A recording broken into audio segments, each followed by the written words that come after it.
हम लोग कई महीनों से मकान बदलने का कार्यक्रम बना रहे थे, पर मकान मालिक मिल ही नहीं रहा था। तभी खबर मिली कि यमुना पार एक नई कॉलोनी बनी है, मयूर विहार, जहां आसानी से मकान मिल रहे हैं।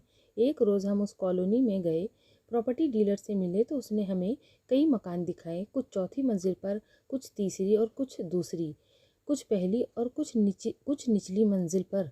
मकान देखकर आने के बाद हम कई दिनों तक यही सोचते रहे कि हमें कौन सी मंजिल वाला मकान लेना चाहिए। पापा का कहना था कि चौथी मंजिल का, और मम्मी का कहना था नहीं, वहाँ तक चढ़ने उतरने में ही दम खुश हो जाएगा, फिर बच्चे गिर पड़े तो चोट अलग लगेगी। ऐसा करते हैं, पहली मंजिल का मकान लेते हैं, न ज़्यादा चढ़ना पड़ेगा, न बच्चे सड़क पर दौड़ेंगे। पर हमें ये कतई पसंद नहीं था, क्योंकि वहाँ खेलने की जगह ही नहीं थी। सो हमने ज़िद की कि हम तो सबसे निचली मंजिल में रहेंगे। मम्मी पापा को हमारी ज़िद के आगे झुकना पड़ा। एक सप्ताह की मेहनत के बाद हमें अपना नया घर अच्छी तरह सजा लिया और उसमें जाकर रहने लगे। अभी वहाँ रहते हमें 2 दिन ही हुए थे कि किसी ने हमारा दरवाज़ा खटखटाया। जैसे ही दरवाज़ा खोला, एक महिला भीतर आई और मम्मी से बोली, बहन जी नमस्ते, मैं आपके ऊपर वाले फ्लैट में रहती हूँ। हमारी बेबी के कंघी ऊपर से आपके लॉन में गिरा दी है, ज़रा उठा दीजिए। मम्मी ने कंघी उठाकर दे दी। उसके बाद कभी उनकी बेबी, तो कभी दूसरी मंजिल वाली बेबी, तो कभी तीसरे, तो कभी चौथी मंजिल वाली बेबी कोई ना कोई चीज़ गिरा देती। ऊपर वाली आंटियां वहीं से चिल्लाकर मुझे आवाज़ देती हैं और कहती, भूमिका बेटी ज़रा हमारी फला चीज़ उठा तो दो। और मुझे जाना पड़ता। एक दिन एक साहब आए और बोले, क्यों जी चोपड़ा साहब ऊपर ही रहते हैं? पापा चूँकि किसी को जानते ही नहीं थे, सो उन्होंने कह दिया पता नहीं। वो साहब चले गए। थोड़ी देर के बाद फिर किसी ने घंटी बजाई। पापा चूँकि उस दिन घर में ही थे, उन्होंने दरवाज़ा खोला, सोचा कोई मेहमान आया होगा, पर सामने एक भिखारी खड़ा था। उसे 10 पैसे देकर किसी तरह टाला और दरवाज़ा बंद किया। तभी ताड़ ताड़ ताड़ दरवाज़ा किसी ने पीटने की आवाज़ आई। पापा को बहुत गुस्सा आया। अजीब बदतमीज़ आदमी है जो घंटी न बजाकर दरवाज़ा पीट रहा है। जब दरवाज़ा खोला तो देखा तो कोई नहीं है। हाँ, दरवाजे पर कई अखबार ज़रूर चिपके हुए थे। पापा हैरान, इतने अखबार? हमें तो केवल 2 अखबार मंगवाते हैं।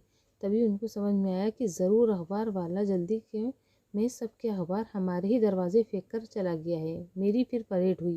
पहली मंजिल से चौथी मंजिल तक दरवाजे खटखटाकर उन्हें अखबार पहुंचाना पड़ा। अभी मैं नीचे पहुंची ही नहीं थी, फिर किसी आंटी ने घंटी बजाई। तभी दरवाज़ा खुला तो देखा वो एक सज्जन और एक आदमी थे आ गए, जो सुबह सवेरे चोपड़ा साहब को पूछते आए थे। वो आते ही बोले, नमस्कार जैन साहब, मैं आपका पड़ोसी हूँ, 3rd फ्लोर पर रहता हूँ। आपसे परिचय नहीं था ना, सो आज हमारे मेहमान को बहुत परेशान होना पड़ा। खैर, अब याद रखना जी, मैं चोपड़ा हूँ, 3rd फ्लोर पर रहता हूँ। कोई अगर पूछे तो बता देना। अच्छा नमस्ते, फिर मिलेंगे। पापा का पारा 7वें आसमान पर पहुँच गया। वो बेचारे अभी सुबह की चाय तक नहीं पी सके थे। उन्होंने झट से दरवाज़ा बंद किया और फिर गुमसुम बैठ गए। तभी फिर से घंटी बजी। हाँ, जैसे ही दरवाज़ा खोला, एक सज्जन और उनकी पत्नी भीतर आ गए। आते ही बोले, माफ़ करना भाई साहब, हम दूसरी मंजिल वाले सक्सेना साहब से मिलने आए थे, पर वो तो है नहीं। उनके बच्चों के लिए ये मिठाई का डिब्बा लाए थे, आप उन्हें दे देना और कहना वर्मा जी आए थे। अच्छा भाई साहब, चलें, पहले ही बहुत देर हो गई है। जैसे ही बाहर जाने के लिए उठे, मैं दरवाज़ा बंद करने के लिए उनके पीछे चल दी। मुझे रोकते हुए पापा बोले, रहने दो भूमिका, फिर कोई आएगा तो फिर खोलना पड़ेगा। तभी पोस्टमैन आया और बोला, क्यों जी सक्सेना साहब, कहाँ गए? पापा को गुस्सा तो आ ही रहा था। उन्होंने कहा, मुझे नहीं मालूम, मुझसे कहकर नहीं गए हैं। पोस्टमैन बोला, साहब उनका तार है, जब वो आए तो उन्हें पोस्ट ऑफिस भेज देना। और वो चला गया।